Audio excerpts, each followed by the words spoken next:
Advocate Sherry, ഈ മലയാളി കന്യാസ്ത്രീകളുടെ ഈ പറഞ്ഞ അതായത് മതപരിവർത്തനം നടന്നില്ല എന്ന് പറയുന്നു, അതുപോലെ മനുഷ്യക്കടത്തു നടന്നില്ല എന്ന് പറയുന്നു. പക്ഷേ എന്തുകൊണ്ട് കോടതിയുടെ മുന്നിൽ ഇത് സ്ഥാപിക്കാൻ കന്യാസ്ത്രീകളുടെ അഭിഭാഷകർക്ക് സാധിക്കുന്നില്ല?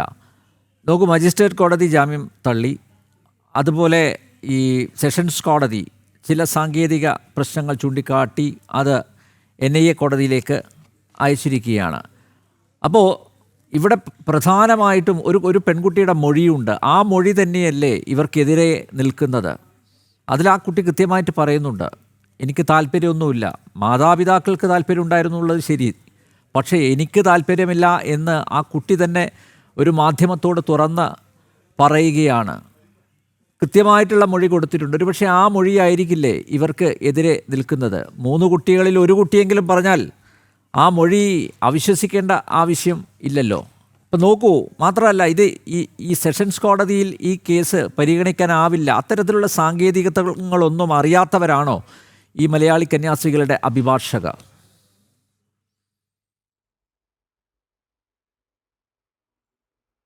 ഇത് ആദ്യഘട്ടത്തിൽ ഈ FIR രജിസ്റ്റർ ചെയ്തത് ഒരു പരാതിയുടെ അടിസ്ഥാനത്തിലാണല്ലോ. ആ പരാതിയുടെ അടിസ്ഥാനത്തിൽ FIR രജിസ്റ്റർ ചെയ്ത് അവരെ റിമാൻഡ് അപേക്ഷയോടുകൂടി മജിസ്ട്രേറ്റ് മുന്നിൽ ഹാജരാക്കുമ്പോൾ അവർക്ക് സ്വാഭാവികമായും അഭിഭാഷകരെ അത്രയ്ക്ക് സാധാരണ കിട്ടുന്ന ഒരു അവസരത്തിന് പുറമെ അതിന് വലിയ അവസരമൊന്നും കിട്ടിക്കാണില്ലെന്നാണ് ഞാൻ മനസ്സിലാക്കുന്നത്.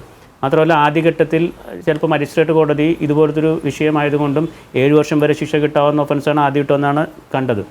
143 ഒക്കെ ഉള്ളത് കൊണ്ടുമൊക്കെ അത് മേൽക്കോടതി ജാമ്യം കൊടുക്കട്ടെ എന്ന് കരുതിയതും അങ്ങനെയും വേണമെങ്കിൽ ധരിക്കാം. പക്ഷേ ഇവിടുത്തെ ഒരു വിഷയം, ഇതിൽ ഒരു പെൺകുട്ടി പറഞ്ഞു എന്ന് പറയുന്നുണ്ടല്ലോ, താങ്കൾ തന്നെ പറയുന്നുണ്ടല്ലോ, ഇതിൽ ആ പെൺകുട്ടി എവിടെയാണ് ചൂഷണത്തിന് വിധേയമായി എന്ന് പറയുന്നത്? ആ പെൺകുട്ടി ട്രാഫിക്കിങ്ങിന് ഇരയായി, അത് മൈനറാണെന്നോ അങ്ങനെ ഒന്നും കേസില്ലല്ലോ. ആ കുട്ടികളെ കൊണ്ടുപോയത് ഹ്യൂമൻ ട്രാഫിക്കിംഗ് ആണ് എന്ന് ബജ്റംഗ് ദൾ എന്ന് പറയുന്ന ഒരു സംവിധാനത്തിൻ്റെ ആളുകൾ പരാതി കൊടുക്കുന്നു. ആ പരാതിയെ തുടർന്ന് FIR ഇടുന്നു. ആദ്യം കൺവേർഷൻ ആണെന്നൊക്കെ പറയുന്നു, പിന്നെ ലൈസൻസ് ഇല്ലാത്ത പ്രൈവറ്റ് ഏജൻസിയുടെ ആ നിയമത്തിൻ്റെ പരിധിക്ക് പുറത്താണെന്ന് പറയുന്നു, പിന്നീട് ട്രാഫിക്കിങ്ങിലേക്ക് വരുന്നു.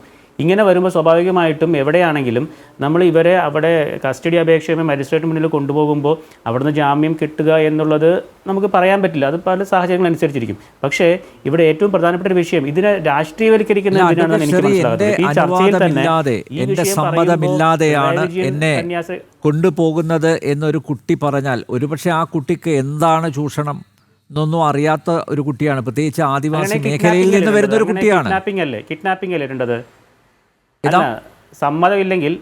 സമ്മതമില്ലെങ്കിൽ കിഡ്നാപ്പിംഗ് അല്ലേ? എങ്ങനെയാണ് ട്രാഫിക്കിംഗ് വരുന്നത്? സമ്മതമില്ലാതെ കൊണ്ടുപോകുന്നത് കിഡ്നാപ്പിംഗ് ആണ്, ട്രാഫിക്കിംഗ് അല്ല. എന്തായാലും എക്സ്പ്ലോയിറ്റേഷൻ വേണം, ചൂഷണം വേണം. ചില പ്രത്യേക കാര്യങ്ങൾക്ക് വേണ്ടി ചൂഷണം ചെയ്ത് അല്ലല്ല, വകുപ്പുകൾ വേറെ അല്ലേ. കിഡ്നാപ്പിംഗ് വരുമ്പോൾ NIAയുടെ ആവശ്യമില്ലല്ലോ. 143 വരുന്നത്, ഞാൻ എൻ്റെ കൃത്യം ഇത് വേണമെങ്കിൽ പറയാം. 143 പറയുന്നത് പർപ്പസ് ഓഫ് എക്സ്പ്ലോയിറ്റേഷൻ, അതിനു വേണ്ടി കൊണ്ടുപോകുന്നതാണല്ലോ. അങ്ങനെ ഒരു കേസ് ഇല്ലല്ലോ. അങ്ങനെ ആർക്കാ കേസ് ഉള്ളത്? അവരങ്ങനെയാണെങ്കിൽ അവർക്ക് പ്രായപൂർത്തിയായ എനിക്ക് പോകാൻ താല്പര്യമില്ല എന്ന് ഒരു കുട്ടി പറഞ്ഞു കഴിഞ്ഞാൽ അത് ഏത് സെക്ഷൻ ഉൾപ്പെടുത്തണം?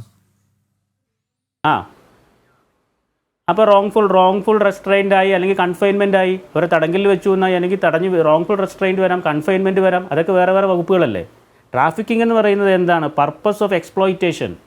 അതിനുവേണ്ടി യൂസിങ് ത്രെറ്റ്സ്, അല്ലെങ്കിൽ യൂസിങ് ഫോഴ്സ്, അല്ലെങ്കിൽ ബൈ അബ്ഡക്ഷൻ, അങ്ങനെയൊക്കെ പറഞ്ഞു വരുമ്പോഴാണ് ഇത്. അങ്ങനത്തെ ഒരു കേസില്ലല്ലോ. അവർക്ക് ഇഷ്ടമില്ല എന്ന് പറഞ്ഞു എന്ന് ഇപ്പോൾ പറയുന്നു. അത് തന്നെ നമ്മളെ മൊഴിയെടുത്തത് പല ചാനലുകളിലും കണ്ടതല്ലേ. ആരാ മൊഴിയെടുക്കുന്നതിന് വേണ്ടി ആഹ്വാനം നടത്തുന്നത്?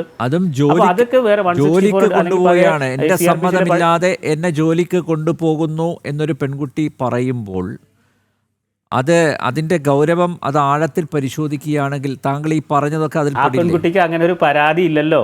ആ പെൺകുട്ടി ഇല്ലാതെ എങ്ങനെ പറയും അഡ്വക്കേറ്റ് ഷെറിൻ? അല്ല, ഞാൻ പറഞ്ഞു ആ പെൺകുട്ടി ഏത് സാഹചര്യത്തിൽ അങ്ങനെ പറഞ്ഞു എന്നുള്ളതാണ്. ആ പെൺകുട്ടി മജിസ്ട്രേറ്റിന് കൊടുത്ത മൊഴി എന്താണെന്ന് നമ്മുടെ മുന്നിൽ ഇല്ലല്ലോ. ചാനലിനോട് പറഞ്ഞ കാര്യമല്ലേ ഉള്ളത്. ആ ചാനലിനോട് അത് പറയുമ്പോൾ ചുറ്റും നിൽക്കുന്നത് ആരാണ്? ഏത് സാഹചര്യത്തിലാണ് പറയുന്നത്? മജിസ്ട്രേറ്റിന് മുന്നിൽ ഒരു മൊഴി കൊടുക്കുമ്പോൾ അതിന് സുരക്ഷിതമായ സാഹചര്യമാണെന്ന് കരുതിയിട്ട് വേണം. അങ്ങനെയാണെങ്കിൽ താങ്കൾ പറഞ്ഞു വരുന്നത് ബജ്റംഗ് ദൾ പ്രവർത്തകർ സ്വാധീനം ചെലുത്തി, സമ്മർദ്ദം ചെലുത്തി എന്ന് അല്ലേ? അങ്ങനെയാണ് ആ ബജ്റംഗ് ദൾ പ്രവർത്തകർ അവിടെ കൂടി നിൽക്കുമ്പോഴല്ലേ മറ്റു അങ്ങനെയാണ് മനസ്സിലാക്കേണ്ടത്. രണ്ട് കാരണം പെൺകുട്ടികൾക്ക് ചുറ്റും പരാതി ഇല്ലാത്തത്? ഏത് പ്രവർത്തകരാണെന്ന് രണ്ട് പെൺകുട്ടികൾക്ക് പരാതിയൊന്നുമില്ല. അങ്ങനെയാണെങ്കിൽ ഏത് പ്രവർത്തകരാണെന്ന് അങ്ങനെയാണെങ്കിൽ ഞാൻ ബജരംഗ് ദൾ പ്രവർത്തകർ എനിക്കറിയില്ല. ഞാൻ പറയുന്നത് എല്ലാരെയും ഭീഷണിപ്പെടുത്തി ഒരേ കാര്യമല്ലേ പറയിപ്പിക്കേണ്ടിയിരുന്നത്? എന്തുകൊണ്ട് ഒരു കുട്ടിയിൽ മാത്രം ഒതുങ്ങിയത്? അതൊക്കെ ഓരോ സാഹചര്യങ്ങളിൽ അതൊക്കെ നമുക്ക് ഇതൊക്കെ ഒരു പീജിയൻ ഹോൾ തിയറി പോലെ എല്ലാം അങ്ങനെ നമുക്ക് പറയാൻ പറ്റുമോ? ഇന്നത്തെ എന്താ പറയുന്നത്, അവർക്ക് സൗകര്യപ്രകാരം കിട്ടിയപ്പോൾ അങ്ങനെ പറയിപ്പിച്ചു. അവിടെ നിൽക്കുന്ന ആളുകളുടെ സാന്നിധ്യത്തിലാണോ അത് പറയേണ്ടത്? അല്ലെങ്കിൽ തന്നെ പോലീസ് അന്വേഷണം നടത്തി മൊഴിയെടുക്കുന്ന, ഇപ്പോൾ അതിനകത്ത് ഡിഫാക്ടോ കംപ്ലൈൻറ്റായിട്ട് വരുന്നത് ബജ്രംഗ് ദളാണ്. അപ്പോൾ ആദ്യത്തെ മൊഴി അവരുടെ എടുത്തു എന്ന് പറയാം, FIS. അതിനുശേഷം വിക്ടിംസ് എന്ന് പറയുന്ന ആളുകളുടെ മൊഴി എടുക്കുമ്പോൾ മാധ്യമങ്ങളുടെ മുന്നിൽ വെച്ചിട്ടാണോ മൊഴി എടുക്കേണ്ടത്? അതിൻ്റേതായ രീതിയില്ലേ? അപ്പോൾ നമ്മൾ കാണുന്നത് എന്താണ്, അത്തരത്തിലൊരു ആൾക്കൂട്ടത്തിന് മുന്നിൽ മൊഴിയെടുക്കുന്നു, അവർക്കെതിരെ ആക്രോശിച്ചുകൊണ്ട് ഒരു സ്ത്രീ വരുന്ന വീഡിയോ കാണുന്നു. ഇവരൊക്കെ ആരാ? ഇവർക്ക് എന്താ അന്വേഷണം കയ്യിലെടുക്കാനുള്ള അവകാശമുള്ളത്? നിയമവാഴ്ച നടക്കുമ്പോൾ ഇവർക്ക് എന്തിനാണ് നിയമം കയ്യിലെടുക്കുന്നത്? അപ്പോൾ അത്തരം കാര്യങ്ങളൊക്കെ വരുമ്പോഴാണ് ഇവിടെ ആളുകൾക്ക് സംശയം. പിന്നെ ഞാൻ പറഞ്ഞില്ല, ഇതിനെ രാഷ്ട്രീയവൽക്കരിക്കേണ്ട കാര്യമില്ല. ഇവിടെ പിണറായി വിജയൻ സർക്കാർ അറസ്റ്റ് ചെയ്ത് ഏത് കന്യാസ്ത്രീയെ ജയിലിലിട്ടത്? അത് മൈനർമാരെ കൊണ്ടുപോയതിനല്ലേ? നിങ്ങൾ തന്നെ പറഞ്ഞല്ലോ മൈനറെ കൊണ്ടുപോയതാണ്. മറ്റു സുഹൃത്ത് പറഞ്ഞല്ലോ, വിപിൻ പറഞ്ഞല്ലോ മൈനറെ കടത്തിക്കൊണ്ടുപോയി. ഇവിടെ ഏതാ മൈനർ ഉള്ളത്? അപ്പോൾ നമ്മൾ അങ്ങനെ ഒരു കാര്യം പറയുമ്പോൾ അവിടെ അങ്ങനെ നടന്നല്ലോ എന്ന് പറയരുത്. അപ്പോൾ മാത്രമല്ല, ഇനി ഏതെങ്കിലും ഘട്ടത്തിൽ ഏതെങ്കിലും സർക്കാർ അങ്ങനെ ചെയ്തിട്ടുണ്ടെങ്കിൽ അതുകൊണ്ടല്ലേ ഇപ്പോൾ നിങ്ങൾ ഭരിക്കുന്നത്. അങ്ങനെ ചെയ്ത് അതിന് പ്രതിഫലമായിട്ട് അല്ലെങ്കിൽ അതിന് പ്രതികൂലമായി ജനങ്ങൾ തീരുമാനം എടുത്തതുകൊണ്ടല്ലേ ഭരണകൂടം മാറുന്നത്. അപ്പോൾ അതുകൊണ്ട് മറ്റു ഭരണകൂടം അങ്ങനെ ചെയ്തല്ലോ, അതുകൊണ്ട് ഇങ്ങനെ ചെയ്തുകൂടെ? അതല്ല, കേരളത്തിൽ നടന്നപ്പോൾ എന്തുകൊണ്ട് ഈ പ്രതിഷേധം കണ്ടില്ല എന്നാണ് ചോദിച്ചത്. കേരളത്തിലെ സമാനമായിട്ടുള്ളൊരു സംഭവം അരങ്ങേറിയപ്പോൾ എന്തുകൊണ്ട് പ്രതിഷേധം കണ്ടില്ല? മാത്രമല്ല അഡ്വക്കേറ്റ് ഷെറി, ഇന്നലെ ആ വിധി വന്നിട്ട് ഒരേ ഒരു ഇംഗ്ലീഷ് ദിനപത്രത്തിലാണ് ആ വാർത്ത പുറത്തു വന്നത്. എല്ലാം ബ്രേക്കിംഗ് ന്യൂസായിട്ട് കൊടുക്കുന്ന ഒരു ചാനലുകളും അത് കൊടുത്തില്ല. ഞങ്ങളത് കൊടുത്തു. എന്തുകൊണ്ടാണ് ഈ സമയത്ത് ഈ വാർത്ത മനഃപൂർവ്വം ഒളിച്ചു വെച്ചത്? മനഃപൂർവ്വം തമസ്കരിച്ചത് എന്തിനാണ്? എന്തുകൊണ്ടാണ്? അല്ല, അതൊന്നും ഞാൻ മറുപടി പറയേണ്ട കാര്യങ്ങളല്ലല്ലോ. അതൊന്നും ഞാൻ മറുപടി പറയേണ്ട കാര്യങ്ങളല്ല. ഞാൻ പറഞ്ഞത്, ഇവിടെ ഒരു വിഷയത്തെപ്പറ്റി നമ്മൾ ഛത്തീസ്ഗഡിലെ വിഷയത്തെപ്പറ്റി പറയുമ്പോൾ അവിടെ തൃശ്ശൂർ ഉണ്ടായല്ലോ അപ്പുറത്തുണ്ടായല്ലോ എന്ന് പറയുന്നതല്ലല്ലോ മറുപടി. ഇങ്ങനൊരു വിഷയം കേരളത്തിൽ കാരണം എന്താണെന്നറിയോ? നിങ്ങൾ ആയുധം കൊടുക്കുകയാണ്. അത് ഇതിനുള്ള മറുപടിയല്ല. നിങ്ങളെ കേരളത്തിലെ LDF-നും UDF-നും നിങ്ങൾ അറിഞ്ഞുകൊണ്ട് ആയുധം കൊടുക്കുകയാണ്. അപ്പൊ സ്വാഭാവികമായിട്ട് അതൊക്കെ ചർച്ച ചെയ്യപ്പെടും. അതെങ്ങനെയാണ് ശരിയാവുന്നത്? അങ്ങനെ എങ്ങനെ ശരിയാവുന്നത്? അതൊരു അത്തരം നരേറ്റീവ് എങ്ങനെ ശരിയാവും? നമ്മളിവിടെ ഇത്തരത്തിൽ 2 കന്യാസ്ത്രീകൾ ഇങ്ങനെ ജയിലിലാക്കപ്പെട്ടു എന്ന് പറയുമ്പോൾ സ്വാഭാവികമായും അവരുടെ വിഭാഗത്തിൽപ്പെട്ട അല്ലെങ്കിൽ ആ സഭയിൽപ്പെട്ട ആളുകൾ അവർക്ക് വേണ്ടി ശബ്ദിക്കണ്ടേ? അങ്ങനെ ശബ്ദിച്ചത് കൊണ്ടല്ലേ ഇവിടെ നിന്ന് ആളുകൾ അങ്ങോട്ട് പോയത്. അതാണ് ഞാൻ നേരത്തെ പറഞ്ഞത്, എന്തുകൊണ്ട് ആ പ്രതികരണം സെലക്റ്റീവ് ആകുന്നുവെന്ന്. ഞാൻ നേരത്തെ കുറെ ഉദാഹരണങ്ങൾ സിസ്റ്റർ ജസ്മിയുടെ മുമ്പിൽ വെച്ചല്ലോ. വളരെ സെലക്റ്റീവായിട്ടാണല്ലോ ഇങ്ങനെ ശബ്ദം ഉയർത്തുന്നത്. എന്തുകൊണ്ടാണ് എല്ലാവരെയും ഒരുപോലെ കാണാത്തത്? ഇതുപോലെ ജയിലിനകത്തായ കന്യാസ്ത്രീകളുണ്ട്. അത് മാത്രമല്ല, സഭയുടെ ഭാഗത്ത് നിന്ന് ദുരനുഭവങ്ങൾ ഉണ്ടായിട്ടുള്ള കന്യാസ്ത്രീകളുണ്ട്. അന്നൊന്നും നിങ്ങളുടെ സംഘടന പോലും അവരോടൊപ്പം നിന്നില്ലല്ലോ. എന്തുകൊണ്ടാ? അന്നൊന്നും ഞങ്ങളുടെ സംഘടന ഒരു വൈദികരെയും ഒരു ബിഷപ്പിനെയും സപ്പോർട്ട് ചെയ്യാൻ പോയിട്ടില്ല. കേരളത്തിലെ ലത്തീൻ കത്തോലിക്ക സഭ ഈ പറയുന്ന വിഷയങ്ങളിൽ ഒന്നും ഒരു ആരോപണ വിധേയരെയും സപ്പോർട്ട് ചെയ്യാൻ പോയിട്ടില്ല. അത് നിങ്ങൾക്ക് ഹിസ്റ്ററി നോക്കിയാൽ മനസ്സിലാവും. നിങ്ങളുടെ തന്നെ രേഖകളിൽ ഉണ്ടാവുമല്ലോ, നമ്മുടെ പ്രസ്താവനകൾ ഉണ്ടാവും. പക്ഷേ ഇപ്പോൾ നമ്മളിത് പറയാൻ കാരണം ഈ 2 കന്യാസ്ത്രീകളെ ഇങ്ങനെ ഒരു FIR ഇട്ടതിൻ്റെ പേരിൽ എത്ര നാളിങ്ങനെ ജയിലിനകത്ത് ഇടാൻ പറ്റും എന്നുള്ള രീതിയിലേക്ക് ചർച്ചകൾ പോകുമ്പോൾ അതിന് സ്വാഭാവികമായും ജനകീയ പ്രതിഷേധങ്ങൾ ഉയർന്നതാണ്. ഞങ്ങളാരും ആഹ്വാനം ചെയ്തിട്ട് പോലുമല്ല ഇത്രയും ആളുകൾ വരുന്നത്. സാധാരണ ചെയ്യുന്നതിനേക്കാളൊക്കെ കൂടുതൽ ആളുകൾ തെരുവിലിറങ്ങുകയാണ്. നിങ്ങൾ വേണമെങ്കിൽ കണ്ടോളൂ, ഈ ആഴ്ച വരുന്ന ഞായറാഴ്ച കേരളത്തിലെ ദേവാലയങ്ങളിലൊക്കെ കണ്ടോളൂ. സ്വാഭാവികമായും ആളുകൾ വരുന്നതാണ്. എന്താ അവർ വരാൻ കാരണം? അവരെ സംബന്ധിച്ച് 2 കന്യാസ്ത്രീകളെ എന്തോ വലിയ കൊലക്കുറ്റം ചെയ്തതുപോലെ ഇങ്ങനെ ജയിലിലടയ്ക്കുന്നു, NIA അന്വേഷണം വരുന്നു, ഹ്യൂമൻ ട്രാഫിക്കിങ്ങിന് പ്രശ്നം വരുന്നു എന്നൊക്കെ പറയുമ്പോൾ ഇത് വേണമെങ്കിൽ ഇത്രയ്ക്കൊന്നും പ്രശ്നങ്ങളില്ലാതെ പരിഹരിക്കാമല്ലോ, അന്വേഷണം നടത്താമല്ലോ. എന്തിനാ അപ്പം തന്നെ കസ്റ്റഡിയിലെടുക്കുന്നത്? പരാതി കിട്ടിയാൽ കോഗ്നൈസബിൾ ഒഫൻസ് ആണെങ്കിൽ FIR രജിസ്റ്റർ ചെയ്യാം. ഇത് കോടതിയിൽ നിന്ന് നേരിട്ട് വന്ന CMP ഫോർവേഡ് ചെയ്ത് വന്ന FIR ഇട്ടതൊന്നുമല്ലല്ലോ, പരാതിയല്ലേ കിട്ടിയത്. അപ്പോൾ പരാതി കിട്ടുമ്പോൾ പ്രാഥമിക അന്വേഷണം നടത്തി അവർക്ക് ചോദിക്കാനുള്ളത് ചോദിച്ച് അവർക്ക് ഈ പറയുന്ന പോലെ Chhattisgarh private placement agencies regulation ആക്ടിൻ്റെ ലൈസൻസ് ഉണ്ടോ, അല്ലെങ്കിൽ അതാണോ വിഷയം. ഇനി അതും അല്ലെങ്കിൽ 143 പറയുന്ന ട്രാഫിക്കിങ്ങിന് വേണ്ടി ഈ പെൺകുട്ടികളുടെ മാതാപിതാക്കൾ ആദ്യം ചോദിക്കാമല്ലോ, നിങ്ങളുടെ സമ്മതമില്ലാതെയാണോ വരുന്നത്, അല്ലെങ്കിൽ പെൺകുട്ടികളുടെ ലൈസൻസ് വേണോ? അല്ല, അത് ഛത്തീസ്ഗഡിൽ അങ്ങനെ ഒരു നിയമമുണ്ടല്ലോ, Chhattisgarh private placement agencies act. അത് അതിനാണെങ്കിൽ ഈ പറഞ്ഞ കാര്യത്തിനാണെങ്കിൽ ഇവർ പറയുന്ന ട്രാഫിക്കിംഗ് അല്ലെങ്കിൽ ജോലിക്ക് കൊണ്ടുപോകുന്നതിനാണെങ്കിൽ ലൈസൻസ് വേണമല്ലോ. ആ ലൈസൻസ് ഉണ്ടോ? അല്ല, അതല്ലല്ലോ വിഷയം. ആ ഒഫൻസ് ഇട്ടിട്ടില്ലല്ലോ, ആ ഒഫൻസിനെ പറ്റി ചർച്ചകളില്ലല്ലോ. ഇല്ല, അത് പ്രകാരം അങ്ങനെ ഒരു ആരോപണം ഇവർക്കെതിരെ ഇല്ലല്ലോ. പിന്നെ എന്തിനാ ലൈസൻസിന്റെ ഒരു ചോദ്യം നമ്മുടെ മുന്നിൽ വരുന്നത്? ഇവർ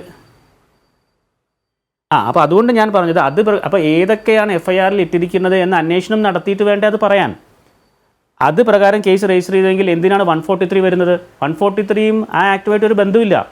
143 വരുന്നത് ഇതൊരു ഏജൻസിക്കെതിരെയുള്ള ഒരു നിയമമായിട്ടാണ് വേണം. അതിൻ്റെ സെക്ഷൻ 7ലാണ് 7 വർഷം വരെ ഇംപ്രിസൺമെൻറ്റ് കിട്ടാവുന്ന, മജിസ്ട്രേറ്റ് കോടതിയിൽ ട്രയൽ നടത്താവുന്ന ഒരു ഒഫൻസാണ് ഈ Chhattisgarh private placement agencies regulation act പ്രകാരം വരുന്നത്.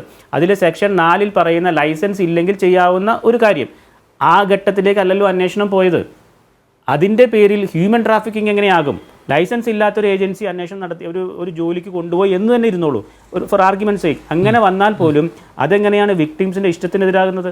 അതെങ്ങനെയാണ് വിക്ടിംസിനെ എക്സ്പ്ലോയിറ്റ് ചെയ്യുന്നതാകുന്നത്? അതെങ്ങനെയാണ് അവിടെ ഫോഴ്സ് വരുന്നത്? അതെങ്ങനെയാണ് അവിടെ മറ്റെന്തെങ്കിലും ഘടകങ്ങൾ വരുന്നത്? അത് വേറൊരു കാര്യമല്ലേ. അപ്പോൾ എല്ലാ രീതിയിലും ആദ്യം കൺവേർഷന് വേണ്ടി ശ്രമിച്ചു, പിന്നെ പ്രായപൂർത്തിയാകാത്ത പ്രശ്നം അത് വിജയിക്കില്ല എന്ന് കണ്ടപ്പോഴാണ് ഇതിലേക്കൊക്കെ വരുന്നത്. അപ്പോൾ ഞാൻ പറഞ്ഞു വരുന്നത് ഇത്രയേ ഉള്ളൂ, നമ്മളാരും ഇവിടെ ഇതിന് വലിയ വിഷയമാക്കി അവർ പറഞ്ഞല്ലോ, ഒരു സുഹൃത്ത് പറഞ്ഞല്ലോ, അവർ പുറത്തിറങ്ങാത്ത സാഹചര്യം ഉണ്ടാക്കുന്നുണ്ട്. അങ്ങനെയൊന്നും നമ്മളുടെ ആഗ്രഹമല്ല.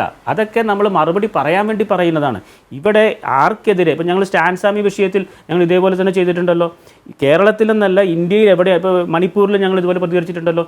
പക്ഷേ ദൗർഭാഗ്യവശാൽ എപ്പോഴും ഒരു സ്ഥലത്ത് ഒരു ഭരണകൂടം മാത്രമാകുമ്പോൾ നിങ്ങൾക്കിങ്ങനെ തോന്നുന്നതാണ്. അതുകൊണ്ട് ഇതിനൊരു റിട്രോസ്പെക്ഷൻ വരേണ്ടത് നിങ്ങളുടെ ഭാഗത്തു നിന്നാണ്. എന്തുകൊണ്ടാണ് ഇങ്ങനെ സംഭവിക്കുന്നത്? എന്തുകൊണ്ടാണ് ഒരു വിഭാഗം എപ്പോഴും ഞങ്ങൾക്കെതിരെ ഇങ്ങനെ പറയുന്നത്? അത് ആലോചിക്കേണ്ടത് നിങ്ങളാണ്. അല്ലാതെ പറയുന്നവരെ നിങ്ങൾ അവിടെ പറഞ്ഞില്ലല്ലോ എന്ന് ചോദിക്കലല്ല. നിങ്ങൾ അവിടെ പറഞ്ഞില്ലല്ലോ എന്ന് ചോദിക്കുന്നത് അവരുടെ വേറെ വിഷയമാണ്. അത് അതിനെപ്പറ്റി ചർച്ച ചെയ്യുമ്പോൾ നമ്മൾ പറയാം എവിടെ പറഞ്ഞു, എന്തൊക്കെ പറഞ്ഞിട്ടില്ല, എന്തുകൊണ്ട് പറഞ്ഞില്ല എന്നൊക്കെ വേണമെങ്കിൽ പറയാം. പക്ഷേ ഇപ്പോൾ നമ്മൾ ഛത്തീസ്ഗഡിലെ ഈ വിഷയം പറയുമ്പോൾ ഒരൊറ്റ കാര്യമേ ഉള്ളൂ. ഇതിനകത്ത് എന്താണ് ഈ article 25 right to practice profess propagate, fundamental right അല്ലേ? ഇഷ്ടമുള്ള മതം പ്രാക്ടീസ് ചെയ്യാം, ഇഷ്ടമുള്ള മതം പ്രൊഫസ് ചെയ്യാം, പ്രചരിപ്പിക്കാം, ഏറ്റുപറയാം, അതിനുള്ള കാര്യങ്ങളൊക്കെ ചെയ്യാം. പക്ഷേ എന്താ 3 കണ്ടീഷനേ അവിടെ ബാറുള്ളൂ. 1 പൊതുധാർമ്മികത, 2 ആരോഗ്യം, 3 മൊറാലിറ്റി ധാർമ്മികത. ഈ 3 കാര്യങ്ങൾക്ക് വിധേയമായി ഈ രാജ്യത്ത് ഏതൊരു മനുഷ്യനും ഇഷ്ടമുള്ള മതം വിശ്വസിക്കാം, ഇഷ്ടമുള്ള മതം ഏറ്റുപറയാം, ഇഷ്ടമുള്ള മതം പ്രചരിപ്പിക്കാം. ഇവിടെ ഈ പെൺകുട്ടികൾക്ക് അങ്ങനെ ഒരു പരാതിയുണ്ടോ? അവരെ ആരെങ്കിലും പരാതികളാണോ? ഒന്നുമില്ല. അവരെന്താ ഇപ്പൊ പറയുന്ന ഈ 3 പെൺകുട്ടികൾ ആദിവാസി വിഭാഗത്തിൽപ്പെട്ടവരാണോ അതോ അവർ ക്രിസ്ത്യാനികളാണോ? അതിനെപ്പറ്റി എനിക്ക് ആധികാരികമായി ഇപ്പൊ പറയാൻ എൻ്റെ അടുത്തില്ല. നമ്മൾ വെറുതെ വാർത്തകൾ മാത്രം കണ്ടു പറഞ്ഞിട്ട് കാര്യമില്ലല്ലോ. ഞാൻ പറയുന്നത് അത്തരമൊരു ചർച്ചയിലേക്ക് പോകണമെങ്കിൽ പോലും ഇവിടെ ഏത് മതത്തിൽ വിശ്വസിക്കുക എന്ന് പറയുന്നത് ഒരു മൗലിക അവകാശമല്ലേ. സാധാരണ അവകാശവും മൗലികാവകാശം തമ്മിലുള്ള വ്യത്യാസം നമുക്കൊക്കെ അറിയാമല്ലോ. ഫണ്ടമെൻ്റൽ റൈറ്റ് വയലേഷൻ ഉണ്ടായ ആരെ സംരക്ഷണം കൊടുക്കേണ്ടത്? സ്റ്റേറ്റാണ്. ആ സ്റ്റേറ്റാണ് ഇപ്പോൾ FIR ഇട്ടിരിക്കുന്നത്.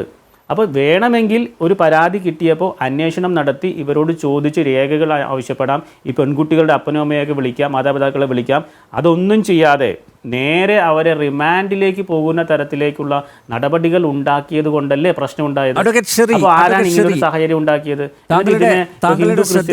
മാറ്റുകയോ ഒരു ഓഡിയോ ക്ലിപ്പിംഗ് ഞാനത് താങ്കളെ കേൾപ്പിക്കാം. താങ്കളൊന്ന് അതിൽ പറയുന്നത് ആരാണ് പറയുന്നതെന്ന് വെളിപ്പെടുത്തുന്നില്ല, പക്ഷേ അതൊന്ന് താങ്കളൊന്ന് കേൾക്കുക, ശ്രദ്ധിക്കുക പാനലിസ്റ്റുകളും. ഈ ഛത്തീസ്ഗഡിൽ എൻ്റെ ഫാദർ അവിടെ ഒരു സ്റ്റീൽ കമ്പനിയിൽ ഭൂഷൺ സ്റ്റീൽ എന്ന് പറയും, പണ്ട് ഭൂഷൺ സ്റ്റീലായിരുന്നു അത്, അതിൽ ജോലി ചെയ്ത ആളാണ്. അപ്പം എനിക്കവിടെ 9 കൊല്ലം എനിക്ക് അവിടെ 3 കൊല്ലം ഞാൻ 3 പ്രാവശ്യം വോട്ട് ചെയ്ത സ്ഥലമാണ്. എനിക്ക് വോട്ടിങ് ഉണ്ടായിരുന്നു അവിടെ. എൻ്റെ ഫാദർ അവിടെ താമസിച്ചല്ലോ. ഇവിടെ സ്ഥിരം പരിപാടിയാണ് ഈ മലയാളി കന്യാസ്ത്രീകളും അതുപോലെ മലയാളി പാതിരിമാരും അതുപോലെ മലയാളി ചെറുപ്പക്കാരായിട്ടുള്ള ഈ അങ്കമാലി ഈ ഭാഗത്തു നിന്നൊക്കെയുള്ള കുറേ പിള്ളേർ, ആൺകുട്ടികൾ, അവരൊക്കെ ഒരു ജുബ്ബ പോലത്തെ ഒരു ഷർട്ടും ഒരു ജീൻസും പിന്നെ ഒരു തോളത്തൊരു തുണിസഞ്ചിയും, നമ്മുടെ ഈ ബേബിയൊക്കെ തൂക്കി നടക്കണ പോലുള്ള തുണിസഞ്ചി, ഇത് വിട്ടിട്ട് കുറേ ലഘുരേഖകൾ അവിടുത്തെ ലോക്കൽ ലാംഗ്വേജിൽ കൊണ്ട് നടക്കുന്നത് ഞാൻ എത്രയോ കണ്ടിട്ടുണ്ട്. പല ജെറോക്സ് കടകളിൽ വന്നിട്ട് ഇവന്മാർ ജെറോക്സ് എടുക്കാറുണ്ട്, ആയിരക്കണക്കിന് ജെറോക്സുകൾ, എന്നിട്ട് ഇവർ വിതരണം ചെയ്യാറുണ്ട്. മനസ്സിലായില്ലേ? എൻ്റെ കമ്പനിയിൽ തന്നെ ഒരു കാര്യം ഞാൻ പറഞ്ഞു. എൻ്റെ കമ്പനിയിലെ ഒരു ലേബർ അല്ലെങ്കിൽ ഒരു സ്റ്റാഫ്, അയാൾ കഴിഞ്ഞ ഗണപതിക്കോ ദീപാവലിക്കോ ഹിന്ദു ആയിരുന്നവൻ അടുത്ത ദീപാവലിക്ക് നമ്മളവിടെ ഓഫീസിൽ പൂജയുണ്ടെന്ന് പറഞ്ഞ് വിളിച്ചാൽ അവൻ വരില്ല, അവൻ മാറി നിൽക്കും. എന്ന് വെച്ചാൽ അവൻ ക്രിസ്ത്യാനിയായി ഉണ്ടാവും. ഇങ്ങനെയുള്ള ഗതികേടാണ് ഈ ഛത്തീസ്ഗഡിലും അതുപോലെ ഈ ജാർഖണ്ഡിലും ഈ മധ്യപ്രദേശിൻ്റെ ചില ബോർഡറുകളിലും. അഡ്വക്കേറ്റ് ഷെറി, ഇതും നടക്കുന്നില്ലേ? ഇതും പരിശോധനാ വിധേയമാക്കേണ്ടതല്ലേ? ഇത് ഈ വീഡിയോ അല്ല, ഞാൻ പറയട്ടെ. ഞാൻ പറയുന്നത് കേൾക്ക്. ഈ ഓഡിയോ അത് ശരിയാണോ തെറ്റാണോ, പക്ഷേ ഞാൻ ചോദിക്കട്ടെ, ആ ഓഡിയോയിൽ എന്താണ് വിരുദ്ധമായിട്ടുള്ളത്? കുറേ ആളുകൾ ജുബ്ബയിട്ട് ജീൻസ് ഇട്ട് ലഘുലേഖ വിതരണം ചെയ്യുന്നു. എന്താ അവർക്ക് അവരുടെ മതം? ഞാൻ അവരെ ന്യായീകരിക്കുക ആരാണെന്ന് എനിക്കറിയില്ല. പക്ഷേ ഞാൻ ചോദിക്കുന്നത്, ഈ പറഞ്ഞ ഓഡിയോ ക്ലിപ്പ് സത്യമോ മിഥ്യയോ എന്തോ ആകട്ടെ, ആ ഓഡിയോ ക്ലിപ്പിലെ പരാമർശത്തിൽ പോലും എന്താണ് നിയമവിരുദ്ധമായിട്ടുള്ളത്? അതാണ് രസം. നമ്മൾ പറയുന്നത് ഇത് വലിയൊരു വിഷയമായിട്ട് ഇപ്പോൾ താങ്കൾ തന്നെ പറഞ്ഞല്ലോ. ജുബ്ബയിട്ട് പാംഫ്ലെറ്റ് വിതരണം ചെയ്തു കഴിഞ്ഞാൽ അതെന്താ? Practice profess propagation of religion is a fundamental right. Once they are exercising their fundamental right, what is wrong in it? അവിടെയാണ് പലരും വീണു പോകുന്നത്. ദരിദ്രരായിട്ടുള്ളവർ, നിസ്സഹായരായിട്ടുള്ളവർ, പാവപ്പെട്ടവർ, നിർധനർ, അധസ്ഥിത, പാർശ്വവൽക്കരിക്കപ്പെട്ടവർ, ഇവരൊക്കെ ആ വാഗ്ദാനങ്ങളിൽ വീണു പോകുന്നു. അതൊരു യാഥാർത്ഥ്യമല്ലേ? ആ ഓഡിയോയിൽ ഒരു വാഗ്ദാനവും പറഞ്ഞില്ല. തുടക്കം ഇങ്ങനെയാണ്. ഇല്ലില്ല, ആ ഓഡിയോയിൽ അങ്ങനെ ഒന്നും പറഞ്ഞില്ല. ആ ഓഡിയോയിൽ പറഞ്ഞ എന്താണ്? അരമണിക്കൂർ നീണ്ടു നിൽക്കുന്ന ഓഡിയോ ആണ് ആ ശബ്ദ സന്ദേശം. അരമണിക്കൂർ കേൾപ്പിക്കാൻ എനിക്ക് സമയമില്ല, അതുകൊണ്ടാണ് പ്രസക്ത ഭാഗം ഞാൻ ചോദിച്ചത്. നമ്മളിവിടെ ഇന്ത്യയിലുള്ള അല്ല, അത് താങ്കൾക്ക് അറിയാലോ, നമ്മുടെ രാജ്യത്തിന്റെ ഭരണഘടന തുടങ്ങുന്നത് we the people of India എന്ന് പറഞ്ഞിട്ടാണ്. ഈ ഭരണഘടന HV കാമത്തിനെ പോലുള്ള പ്രമുഖരായ ആളുകൾ അത് in the name of God ഒന്നാക്കണമെന്ന് പറഞ്ഞ് അമെൻമെൻറ്റ് കൊണ്ടുവന്നു. അത് കോൺസ്റ്റിറ്റ്യൂഷൻ ഡിബേറ്റ്സിലുണ്ട്. ആ അമെൻമെൻറ്റ് വോട്ടിനിട്ട് തള്ളിയ രാജ്യമല്ലേ നമ്മുടേത്? ആരാ വോട്ടിനിട്ട് തള്ളിയത്? ബഹുഭൂരിപക്ഷം ദൈവവിശ്വാസികൾ. അവർ പറഞ്ഞ എന്താണ്? In the name of God വേണ്ട, നമുക്ക് we the people of India മതി എന്ന് പറഞ്ഞു. ആരാണ് ബഹുഭൂരിപക്ഷം ദൈവവിശ്വാസികൾ? അതിനെന്താ കാരണം? In the name of God എന്ന് പറഞ്ഞാൽ മതാധിഷ്ഠിത രാജ്യത്തിൽ ജീവിക്കുന്നുവെന്ന് ഈ രാജ്യത്തെ ഏതെങ്കിലും ഒരു ചെറിയ ന്യൂനപക്ഷം, എത്തീസ്റ്റ്, അതായത് മതത്തിൽ വിശ്വസിക്കാത്തവരെന്ന് അങ്ങനെ ജീവിക്കണമെന്ന് താല്പര്യപ്പെടുന്ന ചെറിയ ന്യൂനപക്ഷത്തിനെങ്കിലും എന്തെങ്കിലും ആശങ്ക ഉണ്ടായാലോ എന്ന് കരുതിയാണ് in the name of God വേണ്ട എന്ന് ദൈവവിശ്വാസികളായ ഭരണഘടനാ രൂപീകരണ അസംബ്ലിയിൽ അംഗങ്ങൾ തള്ളിക്കളഞ്ഞത്. അതാണ് ഈ രാജ്യത്തിൻ്റെ ഭരണഘടനയുടെ പ്രിയാമ്പിൾ. ആ പ്രിയാമ്പിളിൽ പറയുന്ന മതം പ്രചരിപ്പിക്കാനുള്ള അവകാശം, പൊതുധാർമ്മികത, ആരോഗ്യ പ്രശ്നം അല്ലെങ്കിൽ പൊതുക്രമം, ഇത് മൂന്നും ലംഘിക്കപ്പെടുത്താത്തോളം കാലം ഏതൊരു വ്യക്തിക്കും ഇത് ചെയ്യാം. അതല്ലേ ഈ പറഞ്ഞ ഓഡിയോയിലും നമ്മൾ കേട്ടത്. ഞാനതിനെ ന്യായീകരിക്കുകയില്ല. പക്ഷേ അങ്ങനെയൊക്കെ പർവ്വതീകരിച്ച് പറയുമ്പോൾ ഇപ്പോൾ ഇന്ത്യയിലുള്ള ആളുകളൊക്കെ എന്താ സ്വബോധമില്ലാത്ത ആളുകളാണോ? അവരെ ഇങ്ങനെ പറഞ്ഞ് മയപ്പെടുത്തി കൊണ്ടുപോകാൻ അങ്ങനത്തെ ആളുകളാണോ? എക്സ്പ്ലോയിറ്റേഷൻ എല്ലാവരും അത് മതത്തിന്റെ പേരിലാകണം, പണത്തിന്റെ പേരിലാകാം, മറ്റു പലതിന്റെ പേരിലുമാകാം. ഛത്തീസ്ഗഡിലും ജാർഖണ്ഡിലും ബീഹാറിലും ഒക്കെ ഇതുപോലെ ആദിവാസികൾ, അതുപോലെ വിഭാഗങ്ങൾ, അവർക്ക് വിദ്യാഭ്യാസവും ഇല്ല. അവരുടെ മുന്നിൽ പോയി നിങ്ങൾ അവർക്ക് കാശ് കൊടുക്കാം എന്ന് പറയുന്നു, വീട് കൊടുക്കാമെന്ന് പറയുന്നു. സ്വാഭാവികമായിട്ട് മാറണം എന്ന് പിന്നീട് പറയുന്നു.